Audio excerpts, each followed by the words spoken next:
Hi and good evening. And before I call Tina on stage, I thought that all the praise is now over and done with, and now it's time for me. And thank you, Chiki. I know that you've heard that several times from Tina, that you know that you're not hard enough on her. I'm waiting to hear that from someone very soon. That would be quite nice, actually, in my case. Tina, what do I say about you? Thank God you're not an actress. And you saved me so many times because of that. And by your own admission, you didn't want to be an actor. And like she says to me, that she saved me. And that's why there's Rani Mukherjee in the film, because you have to know that the very first film and the first narration I ever did for anyone on Kuch Kuch Hota Hai was to Tina, and that's why the character's called Tina. And of course, she heard the first half and got back to me and said she doesn't want to do it. I still actually called the character Tina and went ahead. What began from then on was an interesting journey of two childhood friends. And I even went to boarding school because of my mother and her mother, and that was a torturous experience. And that is in my book, so you must read it. That's not by this publishing house, but it's still a book that I wrote. But it began a beautiful journey, as I said, of two childhood friends, and she really has, and I say this, I've seen her through all shapes and sizes, and I'm not talking about her physically. I will not body shame, that's wrong. No one should body shame, and I can least afford to. But shapes and sizes of her career, it's been a wondrous career. From the time, like Shiki said, she started writing columns, to the time that she actually became a celebrated columnist, and then an author, best-selling author, and she just told me how my book sold 30,000 copies and hers sold 130,000 copies. I was shown my place. I was shown my place right before I was here to praise her. Yes, I agree. You are a rock star, a bona fide genius, a talent that it has no bounds, infinite talent, Tina. Glorious, glamorous, beautiful, and intelligent. You break the stereotype in every which way and the glass ceiling. And in this case, your pajamas are forgiving, I'm not sure, but your husband is definitely forgiving.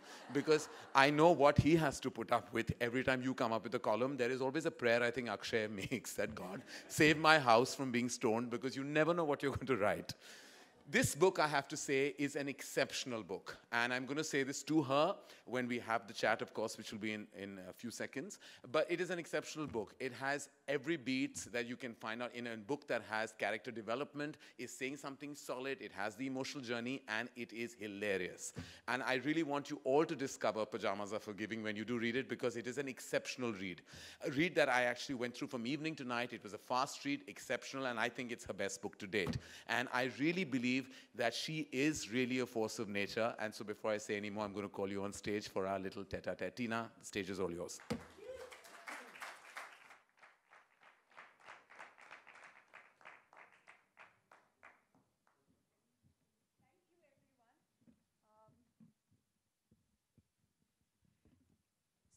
you sit here. My left profile is better. My God.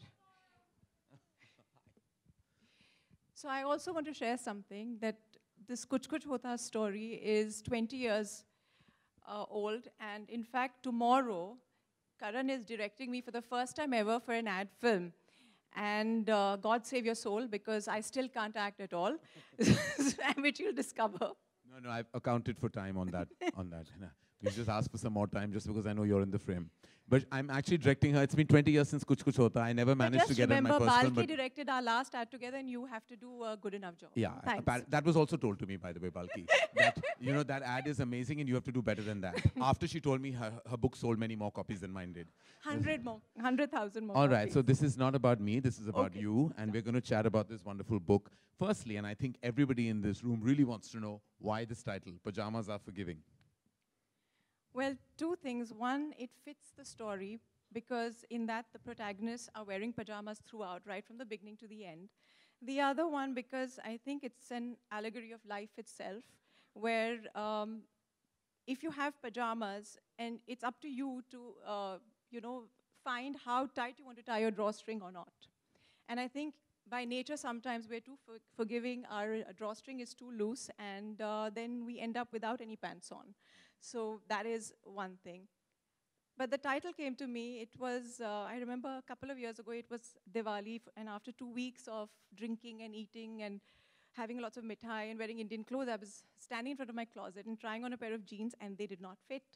And the line popped into my head that salwars are forgiving in nature. It's jeans that really know how to hold a grudge. And then I waddled off quickly and I wrote it down before I would forget. And it stayed with me, and finally it became this title. Right, pajamas are forgiving. Ranbir, are your pajamas forgiving?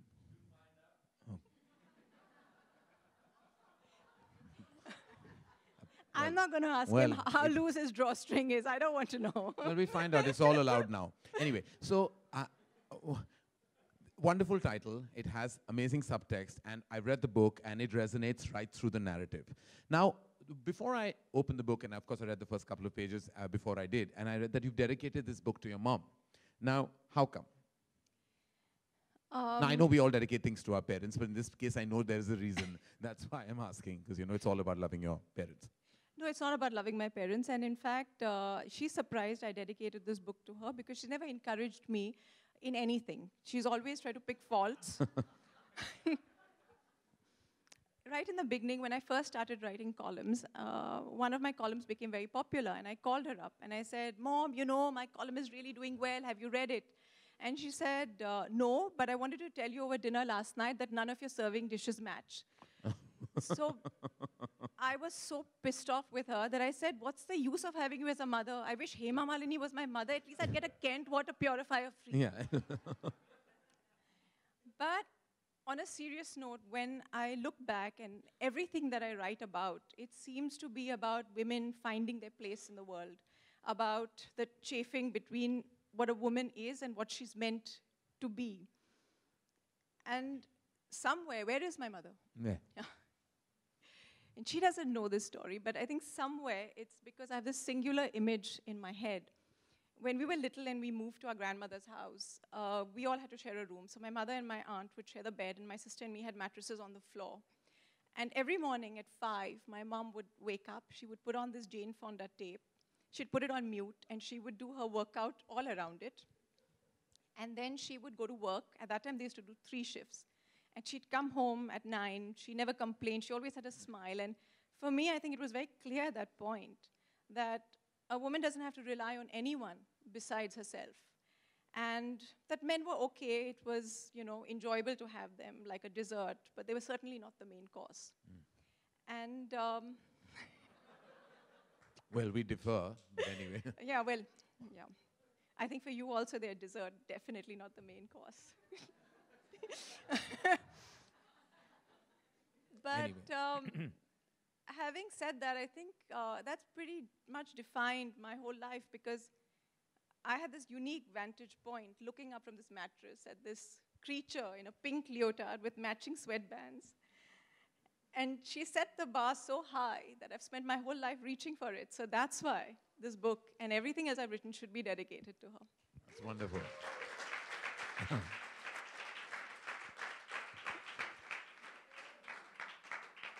Well, there you managed that. With that moment, you emerged great daughter. You've been a great wife that I've seen at close quarters myself, a great columnist, and now a great writer. And more than anything else, you're also a feminist icon. Now, how did that movement really shape itself? Have you rehearsed these questions? No, no, I have not. This is how I conduct my life. I ask people questions and they answer them. That's pretty much what I do. You had a lot of practice. You must remember, I spend my life being a question mark. All I want to be is an exclamation mark. Okay. That was a bad quote, sorry. It was, yeah, okay. You weren't saying. I'm definitely a feminist, but I don't know. But an icon at that.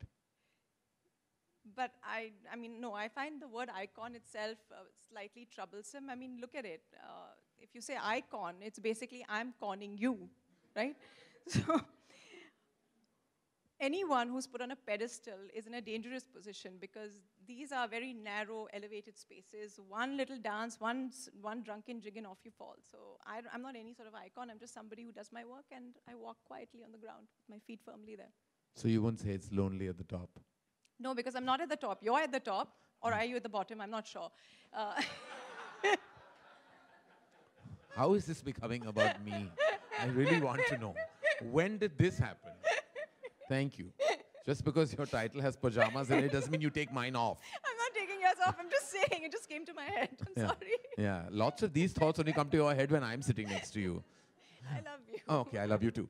Okay, now when I read the book, what struck me as a filmmaker is that this is tremendous, and I really mean this. This is tremendous potential for digital material, for cinema material. It has amazing development of character. It has a fast, speedy narrative. It also has an interval point. There is a juncture that has a midpoint, and that's pretty much the prerequisite of mainstream cinema and therefore any kind of digital content. Now, was this ever a thought like other authors amongst you who actually write for film and cinema, or this is something that you don't mind being an upside? So can I let you know, it's not really a secret. My bio in Times of India says that I'm trying to change my name to Chaitali Bhagat so that all my columns become movies. So are you in two states of mind about that? No, but I'm not in two states of mind at all. That was a good one. I must give you that. Yeah. I don't really write for movies. Salam Noni Appa became a play, and that just happened. When I wrote Muruganantham's story, we were all very clear that this was something very urgent, and it was something that really needed to be made. People had to see it, and so Balki wrote that beautifully and made that movie. I don't think there's an end goal that everything has to happen and end up making, cinema. I'm happy if it's just a book, people like it, and that's it. And you're not in the number game, like you knew how many books you sold. Of course I'm in the number game. Okay, I have to be number one, at least in what I do. Because I had no chance of doing that in acting, so I was like number 101, and there were only 80 people. so in this game, yeah, I do want to be number one. I also want to sell more than all the men, because right now all the highest sellers are men, and we haven't been able to break that glass ceiling, and I'm going to break that. Do you get any kind of, and this is something I know because as filmmakers we get that level of anxiety when our product is out in terms of you're opening it up to opinion, in terms of critical opinion. Do you get that kind of anxiety about what people are going to say about your work? No. I'm not anxious about what people will say about my work. While coming here, I was talking to my daughter, and I said, today's a big day, and my book is out, and people are going to like it, or they're not going to like it. And she said, well, Mom, what if they don't like it? And I said, I've done my best, and that's really the fact. I can't do anything beyond that. But after you finish writing a book, what I'd like to say is that people would think you're overjoyed, but actually you get depressed. Because you have all these lovely characters in your head, and now you have nothing. So I could be having dinner with my husband, but dreaming about having sex with my ex-husband in the book, and that makes my life interesting. And now I just have to have dinner with my husband with nothing else. But any art form or creative space is vicarious living. Yeah. So that's what I think you've mastered, like all of us have. Yeah. We have a vicarious existence. Exactly. All the things we can't do, at least the things I know I can't do, I put it up on screen. And I think that's what you're doing through the development of your characters. Not only that, but I'm a terrible eavesdropper. There are quite a few people here who say things. I quickly go, I write them down, they turn up in my books, I twist things around. And Pinky once told me a joke, which she said, I was going, and I have to repeat this. She said, I was going for a surgery, and, I told my husband that...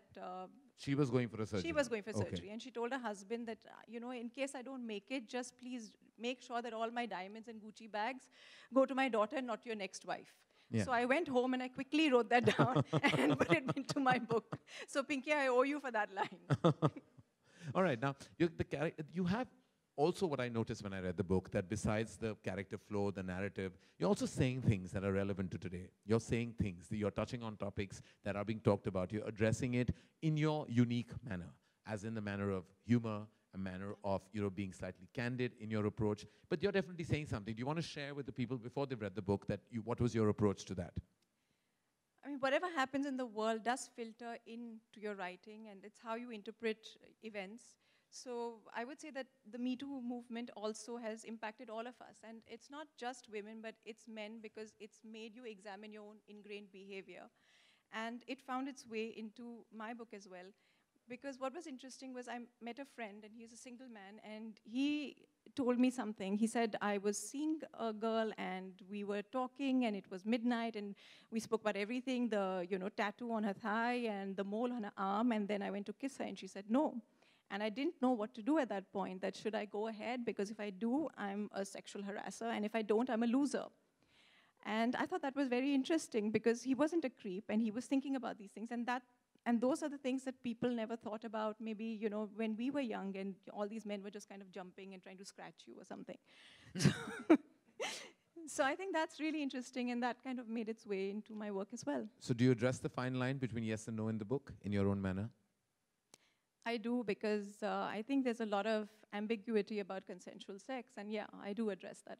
Okay, that's fascinating, because I did find that. I just wanted to hear Yeah. it from you, since you created this world, and I felt very strongly that within all the humor and entertainment and beautiful writing, there lies very strong messaging. And I think any piece of great work, when it contributes to society in a credible manner and lands up entertaining you, that to me is the main source of entertainment.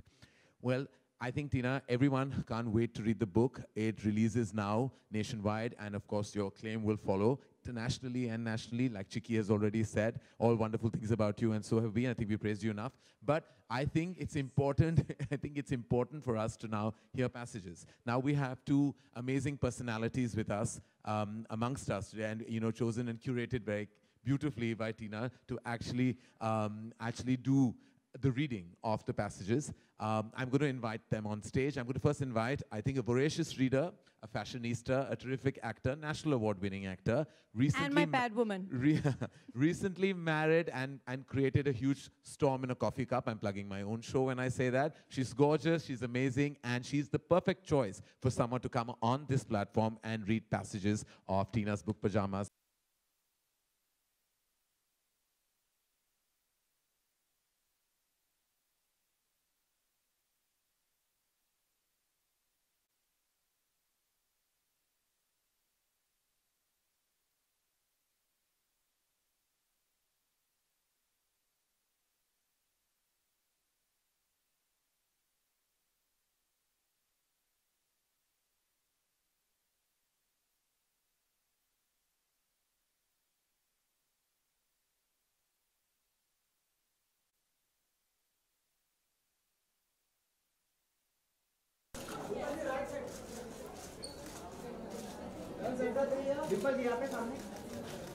Ma'am, on your left.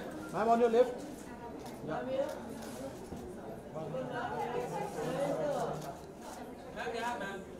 आपका solo Dimple जी समोर तुमच्या ma'am तुमच्या लेफ्टला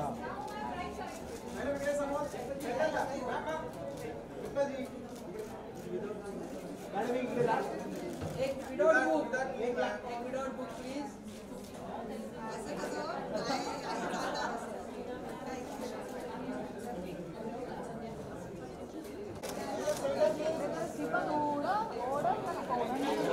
Ma'am, you're on your right. On your right, ma'am. Ma'am, your right side. On your right. Ma'am, your right side.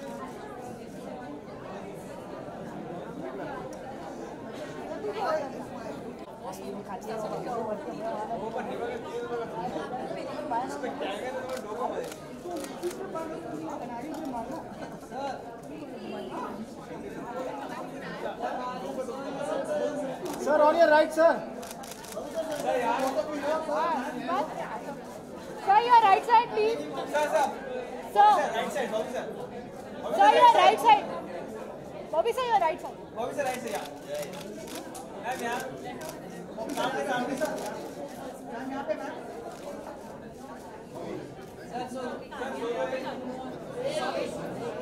Bobby sir right side Bobby, sir, here. Bobby, sir, your right side.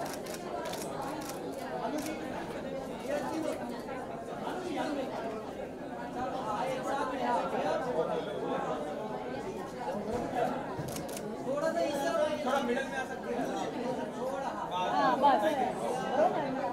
Sir, on your right, sir. All of you, please. Sir right sir यार Sir, On your right, on your right. now your right side, please.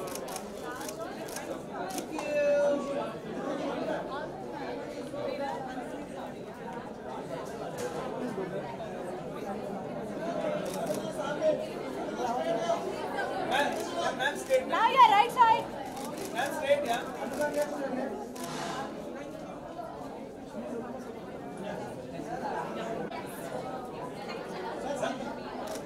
Sir right sir यार Sir, your right side.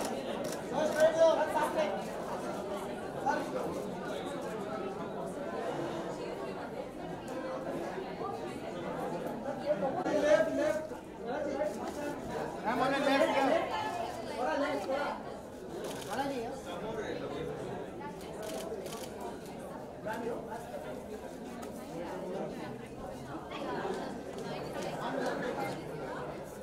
लेफ्टला sir. Sir इकडे लेफ्टला. Sir.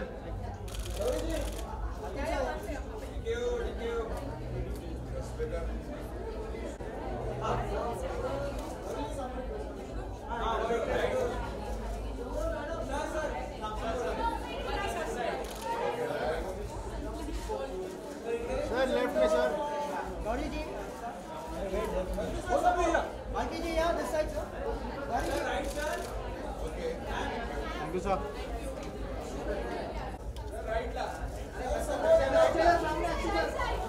Sir लेफ्टला sir.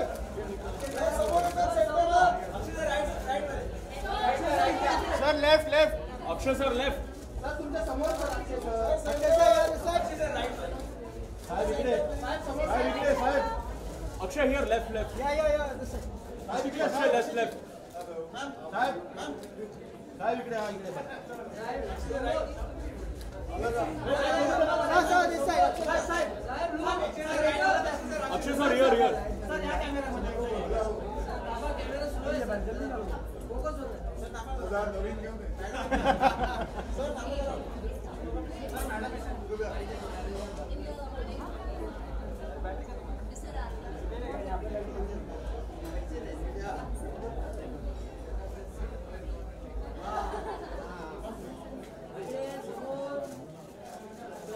थोड़ा पीछे. Sir आपके सामने. अच्छा सर इकडे. Sir sir sir. Hold. Sir आपके सामने सर. Sir ma'am left. बनायचा आहे sir. Right sir. Right sir या. कोई पास है.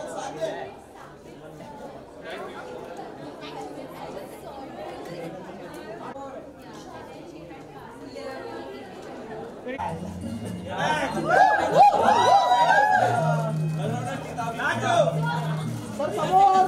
सर इकडे.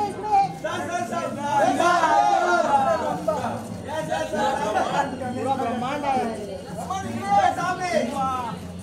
सिंबा इधर. रुकिए. सिंबा सामने.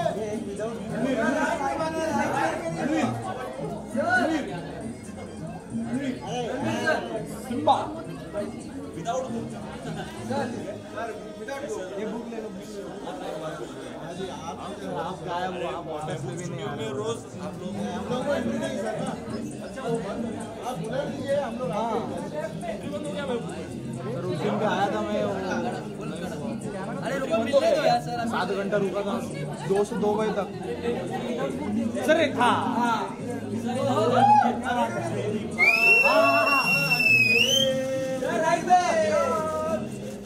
सर आपके सामने सिम्बा.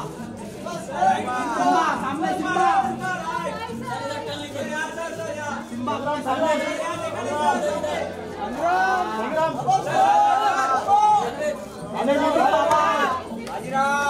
एक बार सुप्रीम कोर्ट के लिए तालियां. बड़ी बात हो गई. बहुत अच्छी बात हो गई. Okay thank you. I'll see you later. Radio sir. Radio sir. Radio sir. Radio sir.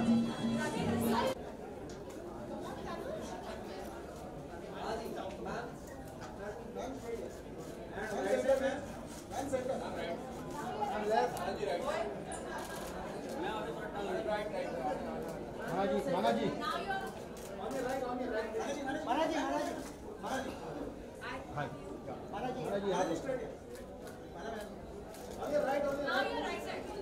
महाराज यहाँ पर.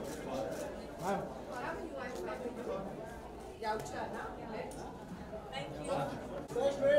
Sir right side sir. आ जाता हूँ. Okay. Sir right side. Sir यहाँ sir right.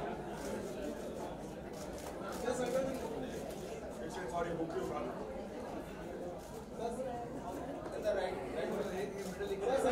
Sir right side. Sir left.